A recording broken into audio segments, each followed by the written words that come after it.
Hello, Dr. McCarran. I'm showing you this PowerPoint that I created for the first day of my classes at the last school I taught for. It was primarily for ESL students, and I'm trying to show to you what, one, I do with my students if I have a PowerPoint or some kind of media. Two, give you an idea of the history I have with ESL, the experiences I have, and try to incorporate what I've noticed from the readings in the class, etc. So it's basically these three. So whenever I have a lesson like this, I use the pictures and I try to elicit as much as I possibly can.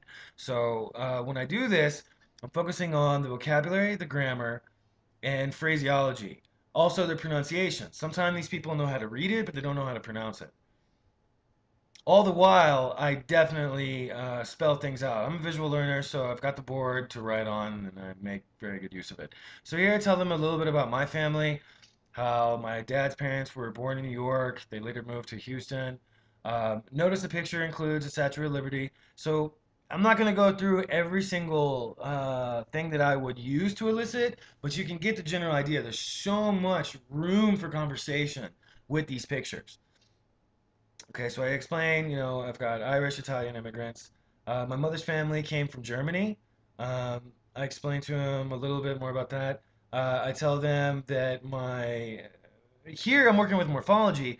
We've got a factory. What's a beer factory? So then I elicit brewery and write it on the board. Okay, so I was born in Houston. There's so much to work with on this one page right here with Houston.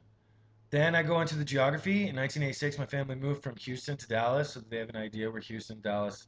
I asked them if where they've been, what they did. I have friends from various back countries and backgrounds, so this sets the stage. I really enjoyed studying languages, which include German, Arabic, Russian, Czech, and Korean. I liked visiting museums. So here, this helps them kind of just like get an idea of the culture here. I love learning about history. I was also interested in other cultures or other countries. Um, there's so much to do to work with just these photos. In 1998, I was admitted to Texas A&M. So we start talking about colleges, what's good. We talk about the culture of the university. During my freshman year, I studied the basics in Galveston. Okay, so here a little bit about geography, then also about the beach. Asked them about beaches in Czech Republic or Korea. The university is located in Pelican Island. I use this vocabulary to talk about subjects in Korea. It was a small school, but I had a great time. Everybody knew everybody. I asked them about the community here in Dallas. My first year, I majored in marine biology. I asked them, the students who want to study, what they want to major in. I personally like political science and international studies. Here, I can use this for 5 minutes, just talking about politics and various issues involved with this photo.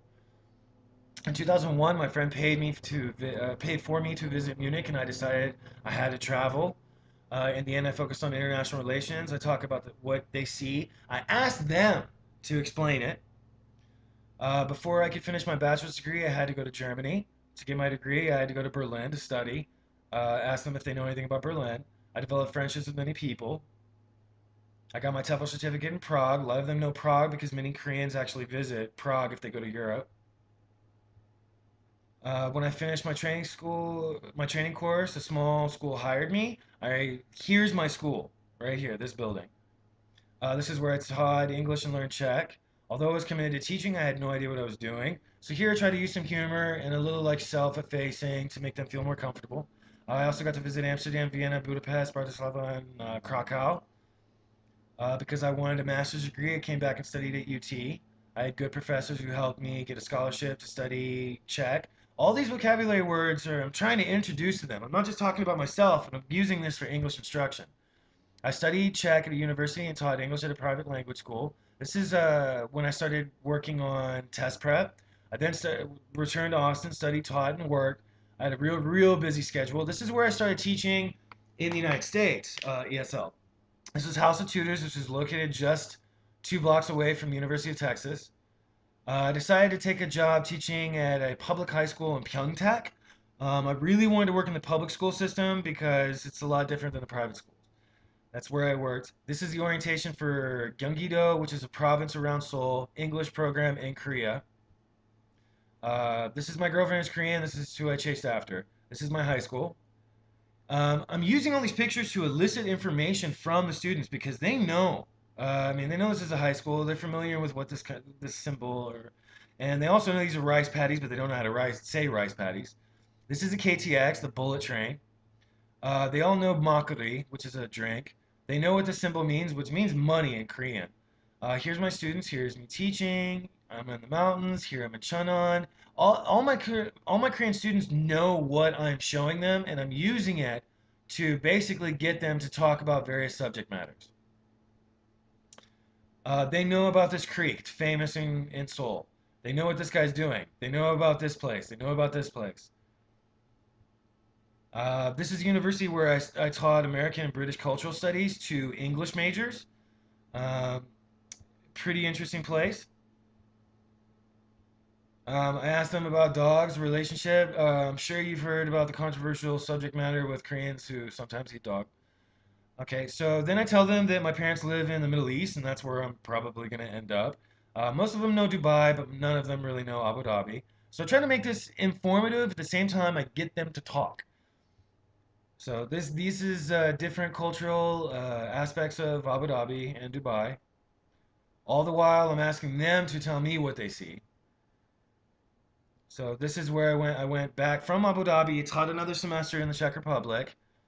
This is my office. This is the last day of my office, and I'm back in Abu Dhabi. This is actually taken in Dubai. This is in Abu Dhabi. So I go through all this information. Most of them should know where this street is because I tell them as soon as I left Abu Dhabi, I ended up in Hollywood, where I stayed for a couple months and then decided to move back to Dallas. Um, I asked them about the Korean community that's there, which is the largest in the United States, and asked them to compare and contrast that to the one in here in Dallas. So I came back to Dallas to get my teacher certificate. Before that, I worked with Saudi students at a small private language school that dealt with scholarship students trying to get into university. Okay, and then I explained that I'm working on teacher certification while I worked with them. And I explained to them that after I graduate, I will go back to the Middle East and then back to Korea. So there's so much that I can do. This pretty much gauges their interest. Uh, it also gauges how much they know. Now, throughout the semester where I taught at this, when I taught at the school, I focused more on grammar, writing, and reading than the other teachers. Some of them focused solely on speaking. Um, I wanted to make sure that they were getting a solid foundation, so I worked a lot with morphology. I worked a lot with spelling. I did a lot of writing and I did a lot of checking of their work to make sure that it was actually correct English. It's time consuming, but the students really, really appreciated it. So, this is basically the background I have with ESL. I agree totally with what you've stated. I'm not familiar with doing it at the public school level here in the United States, and I haven't had as much relationship with the parents and the community. But I'm assuming that is how it's going to be when I do get to the public school. So thank you for watching this.